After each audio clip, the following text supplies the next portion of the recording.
نحمده ونصلي على رسوله الكريم اما بعد فاعوذ باللہ من الشیطان الرجیم بسم اللہ الرحمن الرحیم۔ محرم اللہ کا مہینہ ہے، اس مہینے کو شہر اللہ المحرم کہہ کر شرف دیا گیا ہے، یعنی اللہ تعالیٰ نے اس کو اپنی طرف منسوب کیا کہ یہ اللہ کا مہینہ ہے۔ ان کی حرمت میں سب سے اہم چیز یہ ہے کہ انسان حرام کاموں سے بچے۔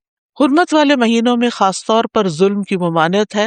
اللہ سبحانہ وتعالیٰ نے ان مہینوں میں جان پر ظلم کرنے سے منع کیا، فرمایا فَلَا تَظْلِمُوا فِيهِنَّ أَنفُسَكُمْ، لہٰذا ان مہینوں میں خاص طور پر اس چیز کا اہتمام کرنا ضروری ہے، یعنی حرمت والے مہینوں میں ظلم کی سنگینی کا ذکر ہے، یعنی اس میں ظلم کرنا، کسی بھی انسان پر، کسی جاندار پر، کسی بھی چیز پر کسی کا بھی حق نہ دینا، یہ زیادہ بڑا گناہ ہے۔ نبی صلی اللہ علیہ وسلم نے اس کے بارے میں فرمایا افضل الصیام بعد رمضان شہر اللہ المحرم، یہ صحیح مسلم کی روایت ہے۔ ابو ہریرہ رضی اللہ عنہ کہتے ہیں کہ رسول اللہ صلی اللہ علیہ وسلم نے فرمایا رمضان کے بعد سب سے افضل روزے اللہ کے مہینے محرم کے ہیں، یعنی اس مہینے میں خاص طور پر روزے رکھنے کا اہتمام کرنا چاہیے، یعنی یہ اس کی خاص عبادت ہے۔ پھر ایک اور بات یہ ہے کہ محرم کے مہینے میں خاص عبادت جو ہے وہ روزے رکھنے کی ہے، تو اس مہینے میں اللہ کی توفیق سے اگر ممکن ہو تو کثرت سے روزے رکھنا مستحب ہے۔ روزوں کے اعتبار سے رمضان کے بعد سب سے افضل مہینہ ہے۔ صحیح مسلم کی روایت ہے، ابو ہریرہ کہتے ہیں کہ رسول اللہ صلی اللہ علیہ وسلم نے فرمایا رمضان کے بعد سب سے افضل روزے اللہ کے مہینے محرم کے ہیں۔ ابن رجب کہتے ہیں کہ یہ حدیث اس معنی میں واضح اور صریح ہے کہ رمضان کے بعد نفلی روزوں میں افضل ترین روزے اللہ کے مہینے محرم کے روزے ہیں، اور یہ سب نفلی روزے ہیں۔ فرض روزوں سے پہلے محرم میں روزے رکھے جاتے تھے، پھر جب فرض روزے رمضان میں ہو گئے تو پھر محرم کے روزے جو ہیں وہ نفلی ہو گئے۔ اور اس مہینے میں سے بھی خاص طور پر 10ویں تاریخ کا روزہ رکھنا، جمہور علماء کے نزدیک عاشورہ محرم کا 10واں دن ہے، اور اس دن روزہ رکھنا جو ہے وہ مستحب ہے۔ تو عاشورہ کا روزہ جو ہے یہ مستحب ہے اور اس کی بہت فضیلت ہے۔ صحیح مسلم میں آتا ہے رسول اللہ صلی اللہ علیہ وسلم نے فرمایا اور یوم عاشورہ کا روزہ میں امید رکھتا ہوں کہ پچھلے سال کے گناہوں کا کفارہ بن جائے گا، پچھلے سال کے گناہوں کا کفارہ بن جائے گا۔ ان یکفر السنۃ التی قبلہ، اب یہ گناہوں میں سے کیا مراد ہے؟ اس کے بارے میں آتا ہے کہ عاشورہ کا روزہ تمام صغیرہ گناہوں کا کفارہ بنتا ہے اور کبیرہ گناہوں میں کمی کا باعث بنتا ہے، یعنی اس میں تخفیف ہوتی، کبیرہ گناہوں کا کفارہ نہیں بنتا۔ مثلا اگر کسی نے کسی کو قتل کر دیا، اللہ نہ کرے، یا اسی طرح کوئی شراب پیتا ہے، یا کوئی زنا کرتا ہے، یا کوئی اور اس طرح کے بڑے بڑے گناہوں کے کام کرتا ہے، اور وہ کہے کہ میں عاشورہ کا روزہ رکھ لوں گا اور میرا سب کچھ معاف ہو جائے گا، تو ایسا نہیں ہے۔ کبیرہ گناہوں پر حدود بھی ہیں، کبیرہ گناہوں پر بعض اوقات کفارہ بھی ہے، توبہ ہے، یعنی ان کا معاملہ الگ ہے۔ لیکن چھوٹے چھوٹے گناہ جو انسان سے ہو جاتے ہیں، کوتاہیاں ہو جاتی ہیں، غفلتیں ہو جاتی ہیں، تو ان کا کفارہ جو ہے وہ 10 محرم کے روزے سے ہوتا ہے، 1 سال کا۔ اور اگر کسی کے اعمال نامے میں صغیرہ گناہ نہ ہوں، خوش قسمت ہو، تو پھر اس کے اعمال نامے میں اس روزے کے بدلے نیکیاں لکھ لی جاتی ہیں اور اس کے درجات بلند کر دیے جاتے ہیں۔ اور پھر اگر کسی کا کوئی ایک آدھ کبیرہ گناہ ہو، جیسے والدین کو ستانا ہے یا کوئی اور اس طرح کے کام ہے، یا غیبت کر لی کسی نے، کسی پہ الزام لگا دیا ناسمجھی میں، کچھ ہوتے ہیں جان بوجھ کے کرنا، کچھ ہوتے ہیں کہ ایسی منہ سے بات نکل جاتی، یعنی آپ کا ارادہ نہیں تھا کہ کسی کی آپ برائی کرے، لیکن کسی نے آپ کے سامنے کسی کی شکایت کی تو آپ نے بھی کوئی ساتھ جملہ بول دیا۔ کئی دفعہ ایسے ہوتا ہے نا کہ ہاں وہ تو ہے ہی ایسا، آپ نے تائید کر دی، اب بہرحال آپ نے کسی کی برائی تو کر ہی دی۔ تو ہو سکتا ہے کہ کسی کے اعمال نامے میں بہت زیادہ ایسی چیزیں نہ ہوں، خال خال کبھی کبھار کی ہوئی ہوں، تو پھر امید کی جا سکتی ہے کہ اس کے لیے ان گناہوں سے بھی کفارے کا باعث بنے گا۔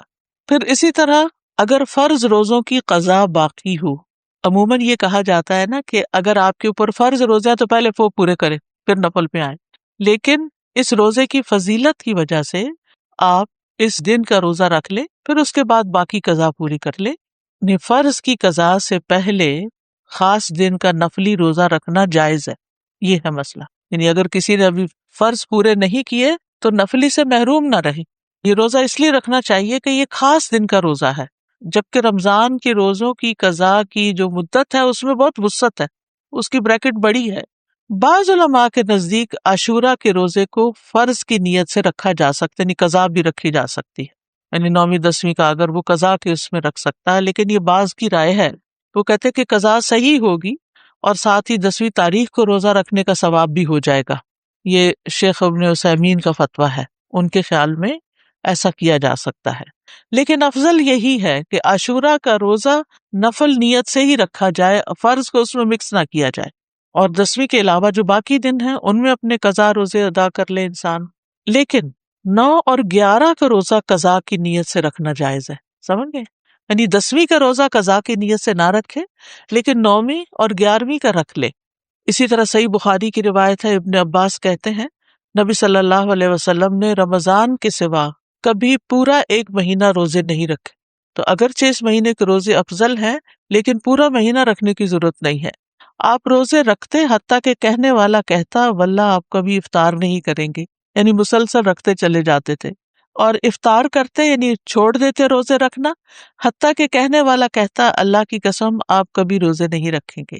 تو اس میں آپ کا جو پیٹرن تھا تسلسل کے ساتھ روزے رکھنے کا وہ ہمیشہ کے لیے نہیں ہوتا تھا.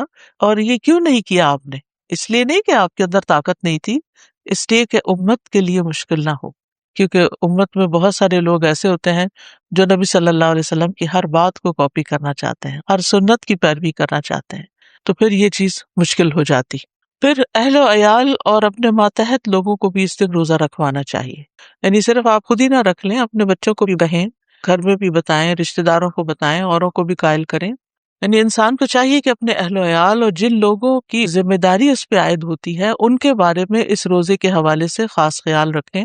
سحری کے لیے ان کو جگائیں، ان کو سحری بنا کے دیں، ان کو روزہ رکھنے پر مدد کریں.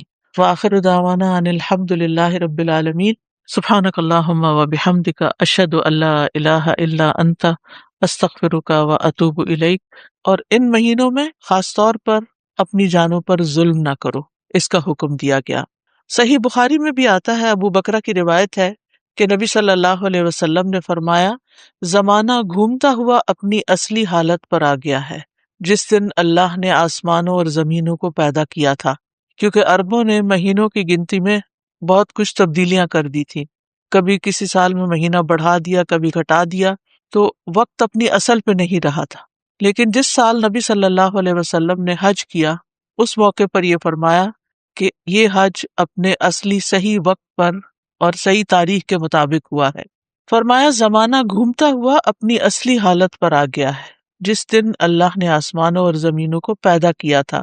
سال 12 مہینوں کا ہے جن میں 4 مہینے حرمت والے ہیں، 3 تو مسلسل ہیں یعنی ذوالقعدہ، ذوالحجہ اور محرم، اور ایک رجب مضر جو جمادہ اور شعبان کے درمیان میں ہے. تو یہ 4 مہینے جو ہیں یہ حرمت والے ہیں، اور ان کی حرمت میں سب سے اہم چیز یہ ہے کہ انسان حرام کاموں سے بچے.